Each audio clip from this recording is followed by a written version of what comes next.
เดินไปแนวเชฟบอกพี่น้องเอ้ยมื้ออื่นละเด้อพ่อแม่พี่น้องเบิดสุมูสุคนมื้ออื่นล่ะน้องเดิมขึ้นเฮือนหลังใหม่อยากให้มีใหญ่ใจบุญทุกท่านอยู่ใจดีมายินดีกับน้องเดิมแล้วก็ FC ต่างประเทศประเทศไทยประเทศลาวหรืออยู่ในบ้านอยากให้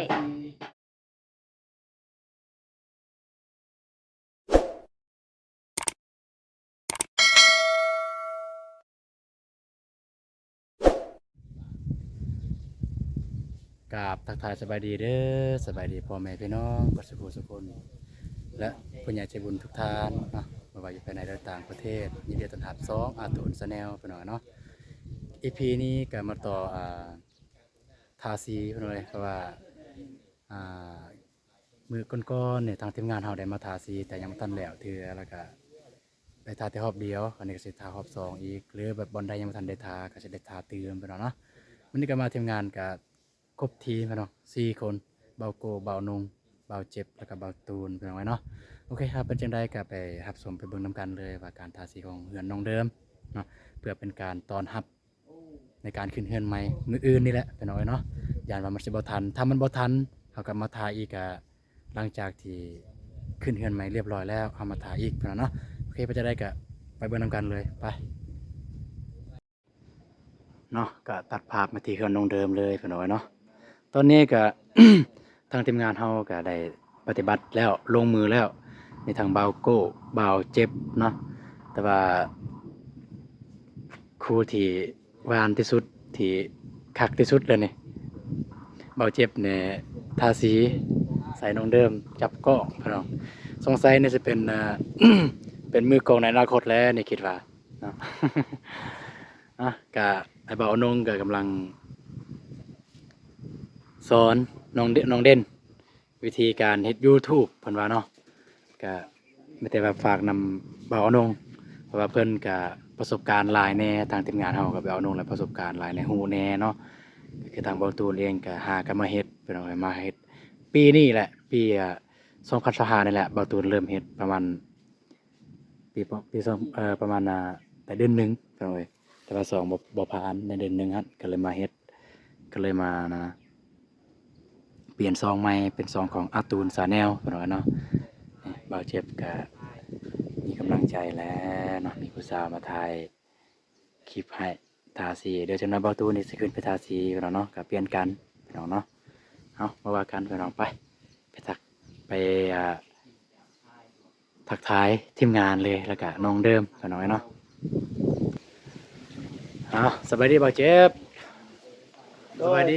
เด้อบ่าวเจ็บอยู่เทิงแล้วก็น้องมาแต่มื้อนี้ก็มาบ๊ายบายพี่น้องก็มาทาสีเข้าห้องน้ำเด้อเอา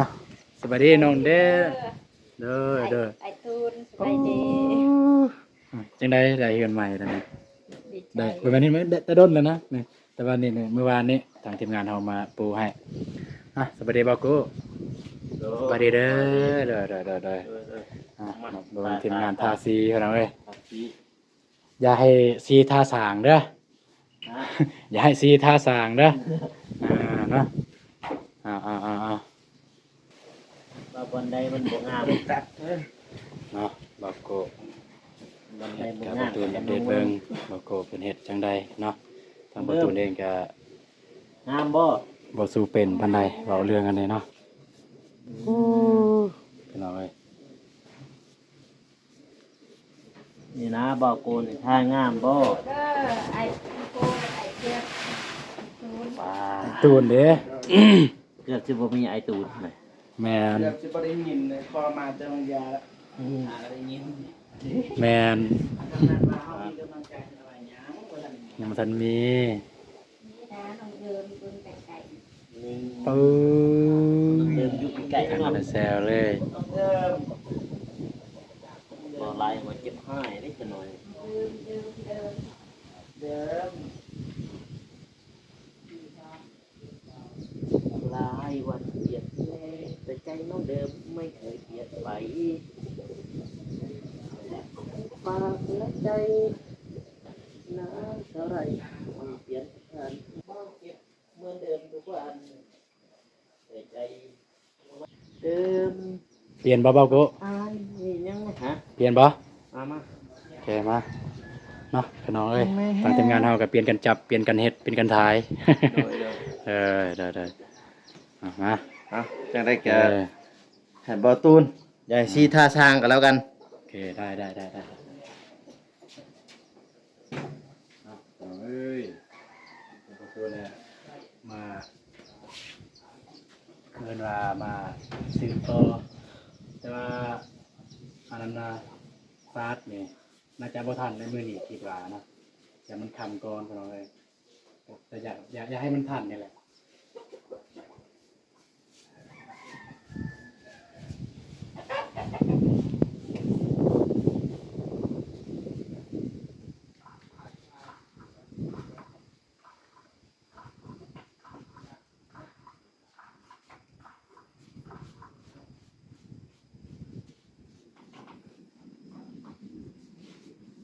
เก็บสีเรียบร้อยฝนสิตกอีกแล้วพี่น้องเอ้ยเนาะดีมื้อนี้มาไวแน่ทันสายอีกน้อยหนึ่งบ่เจ็บกับเบาตูนบ่ทันคือเก่าก็โค้งให้เบาลง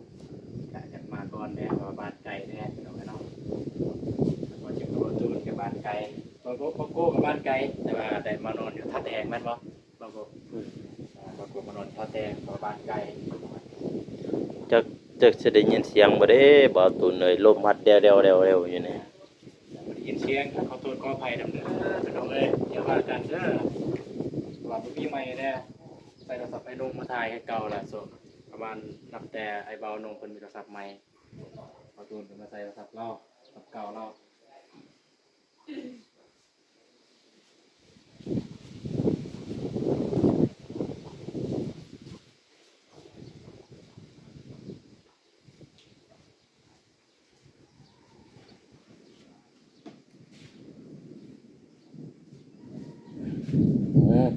มาห้องระบาดเลย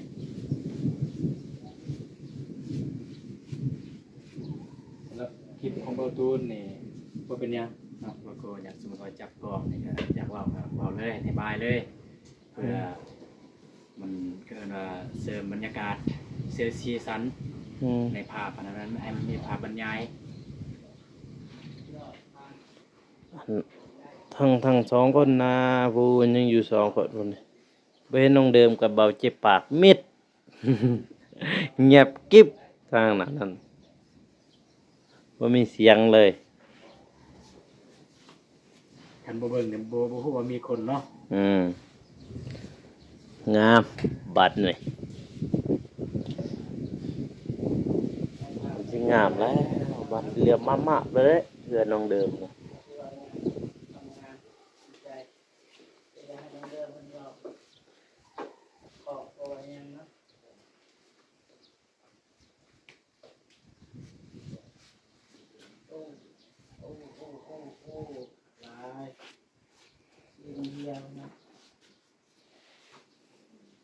ลงสีลายโพด ได้แล้วปะได้แล้วมั้ง อันนี้ว่าพ่อครูงานแน่ค่ะนี่เนาะ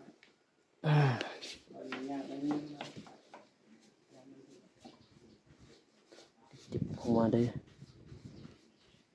เต็มบ่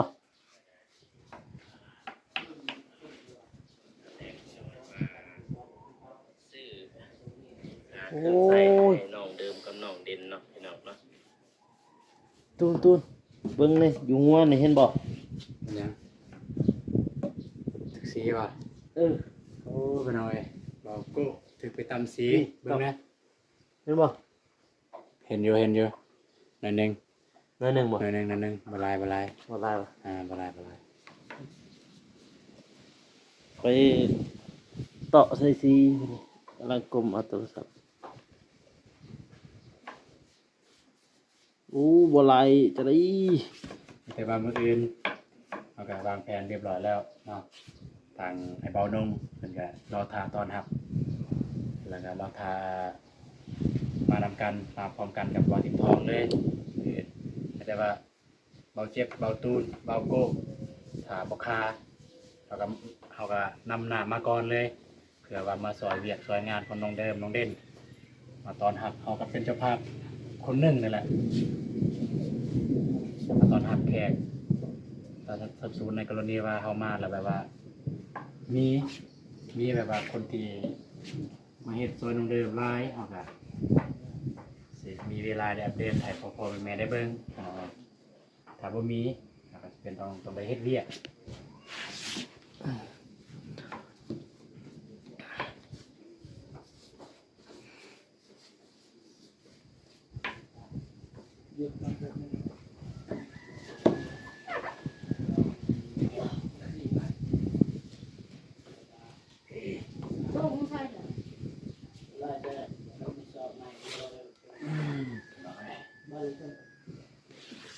ตอนเบิ่งโบโกทายก็สิง่ายอยู่พี่น้องเอ้ย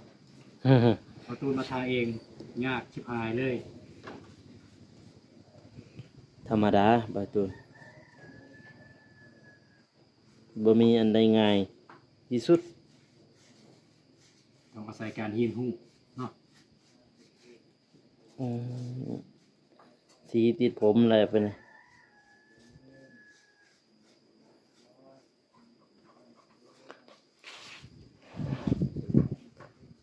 เอาไปเอามาป้าโต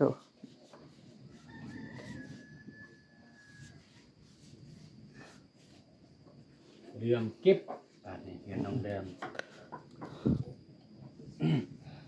บอกมาไล่เถือไล่คำไล่พี่น้องเนาะ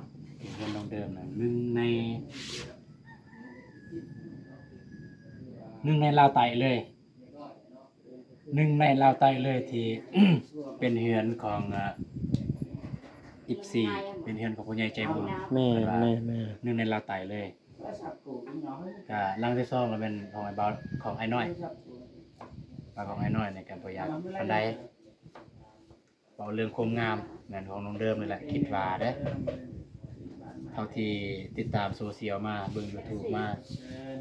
น้องเดิมเลยแหละหนึ่งในลาวไต มาพร้อมแสดงความยินดีบ้านไหมเหมือนเดิม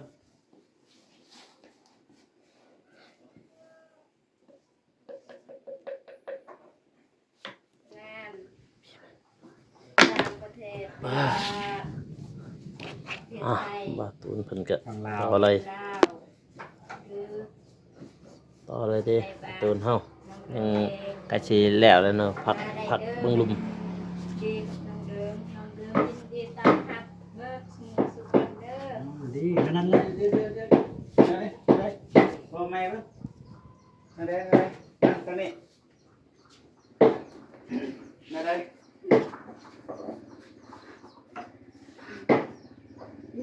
มืออื่นอะไร เออสิเค โอย เค อันนี้ก็ทาเลยบ่เนี่ย ท่า ตึงก็ทาบ่ ท่า ทาแต่ในฮอตเทิงแต่ว่า อ่า ทางนี้เอานี้ทาบ่บ่ได้ทาเนาะ บ่ได้ ทา ท่า แต่เช้า ท่าแต่เช้าถามบ่เจ็บน้องเดิมพุ่นแหละบ่เจ็บท่าบ่หอตึงมีแต่หอดเช้าติ ตาตัวนี้มันเลิกก็จะว่ากันสักสี่ก็มาใช้ เสื้อ มันจะชื่อ กู้เงินธนาคารทีมงานลาวใต้เฮา กู้เงินธนาคารเพื่อไปช่วยเหลือสังคม ถ้าเฮ็ดแบบนั้นได้เนาะเป็นหนี้หัวโต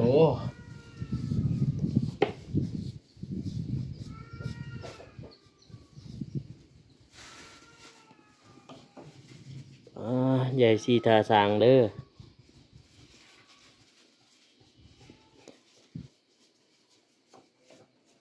ง่ายบ่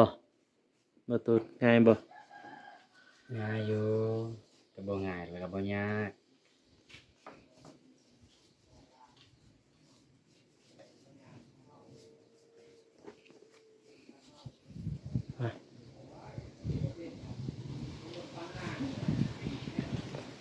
เสร็จแล้วเด้ ถึงต่อเนาะหลังจากที่ทานเรียบร้อยมาถึงต่อภาษีนี่คักสุด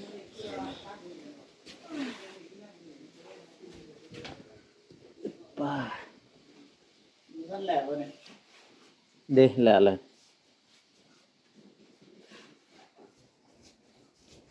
เย็นทานเย็น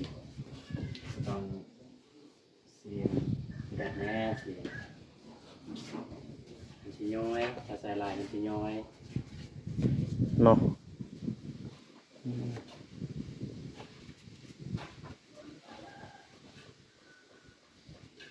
ให้ประตูนะท่า เปลี่ยนกันใช่เนาะเปลี่ยนกันมาถึงโลโก้เปลี่ยนกันท่า กันท่าพี่น้องเอ้ยเนาะพอเบาโคท่าเบาตูนจับกล้องให้ งาน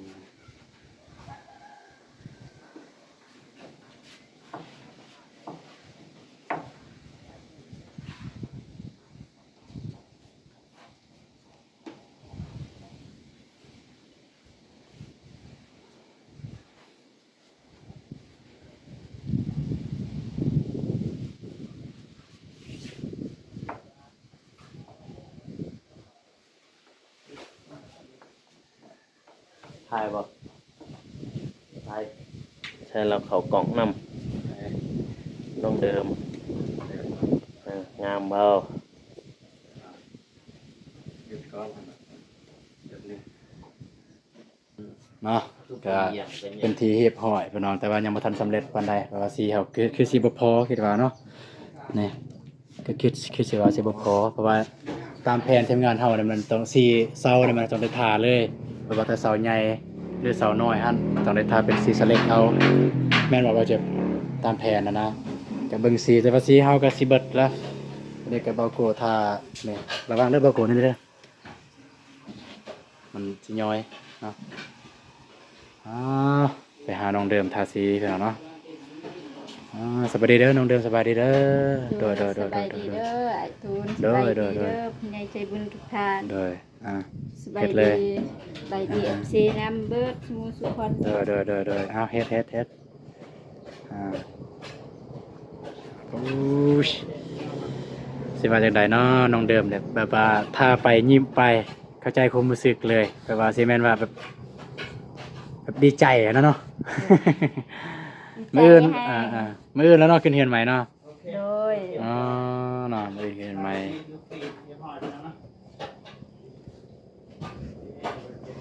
น้องเดิม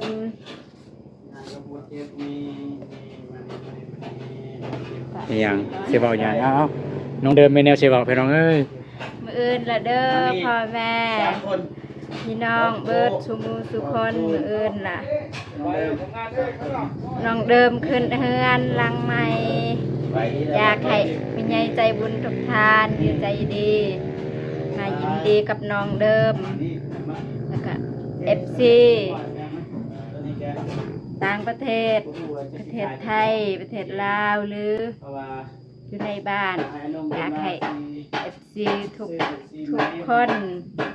กับผู้ใหญ่ใจบุญทุกท่านกับทีมงานเบิดทุกคนมายินดีกับน้องเดิม น้องเดิมยินดีต้อนรับทุกคนเลย โดย ตื่นเต้นดีใจแหงเว่าผิดพลาดประการใดก็ขอโทษขออภัยน้ำเด้อ เอาทาสีต่อ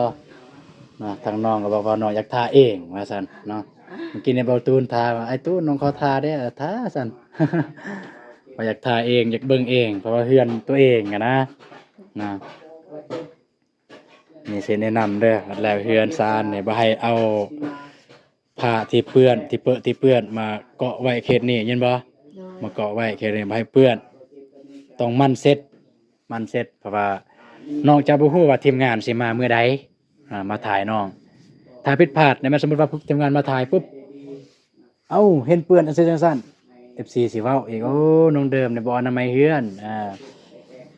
ทีมงานเฮาสิมาหรือบ่มาน้องต้องเก็บเมียดรักษา สิ่งที่เปื้อนบ่ว่าเสื้อผ้าเก่าๆบ่ให้ไว้บนนี้บนนี้มีไว้สิ่งแบบน้ำดอกน้ำดื่มบ่สบายแบบแขกคนมาเฮาก็สบายเอามาให้มาต้อนให้แขกกินเนาะเล็กตะปูจังมันเฮาก็ยังบ่ทันได้เอาออกพุ่นเนาะเนาะ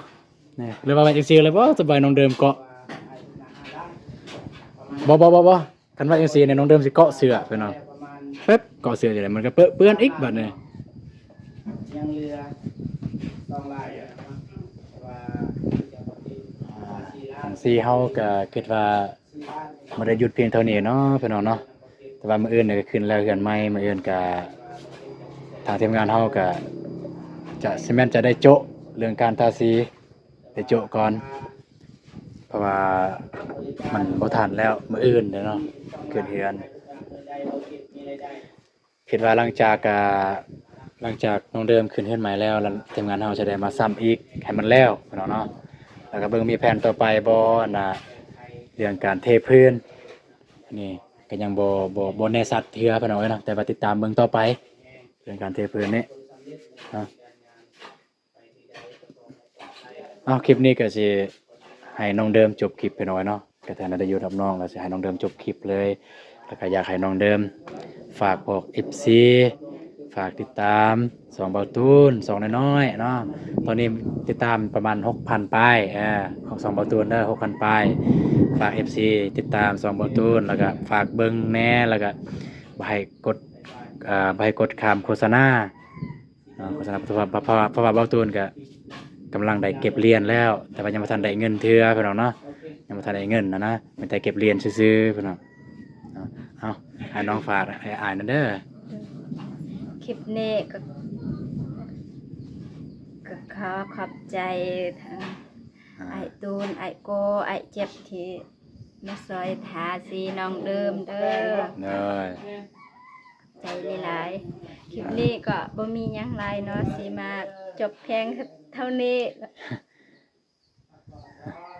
ฝาก ฝากกดติดตามกดไลค์กดแชร์เด้อเบิ่งคลิปไก่จบเพื่อเป็นกำลังใจให้น้องเดิมกับไอตูนแล้วก็ทีมงานบ่ให้ ไว้ให้กดข้ามโฆษณา บ่ให้กดข้ามโฆษณา อ่า เพื่อเป็น เพื่อเป็น กำ กำ ลั ลั ง ง ใจ ใจเฮ็ดคลิปต่อไป แล้วก็ฝากขอบใจ FC ที่ติดตามมาตลอดแล้วก็ขอบใจหลายๆเด้อ FC ที่กดติดตามมาตลอดสองไอตูน เลยแล้วก็ยินดีต้อนรับ แล้วก็ FC ยินดี คนใหม่ที่ติดตามมาใหม่ แล้วก็ยินดีต้อนรับ FC มาใหม่ ที่ติดตามใหม่ ที่ติดตามใหม่ไอตูน เลย ขอบใจหลายๆเด้อ FC แล้วก็ผู้ใหญ่ใจบุญทุกท่าน อวยพรเลยอวยพรผู้ใหญ่เลย กับทีมงานขอให้ผู้ใหญ่ใจบุญทุกท่านแล้วก็ FC และทีมงานทุกคนสุขภาพแข็งแรงตลอดปีตลอดไปเด้อความเจ็บสุดได้ความไข้สุมีให้ลำรวยๆตลอดปีตลอดไปเด้อสาธุ เลยเป็นที่เรียบร้อยแล้วพี่น้องสำหรับสีของเราเพราะว่าสีเฮาหมดพี่น้องเนาะก็จะได้จบไปเท่านี้เนาะสำหรับคลิปนี้ก็จบเพียงเท่านี้ก็ขอขอบใจทาง FC ทุกท่านที่ติดตามรับชมคลิปบรรทุนแต่ต้นจนจบเนาะเนาะขอขอบใจบ๊ายบายเด้อ บ๊ายบายน้องเดิม สบายดีบ๊ายบาย เด้อ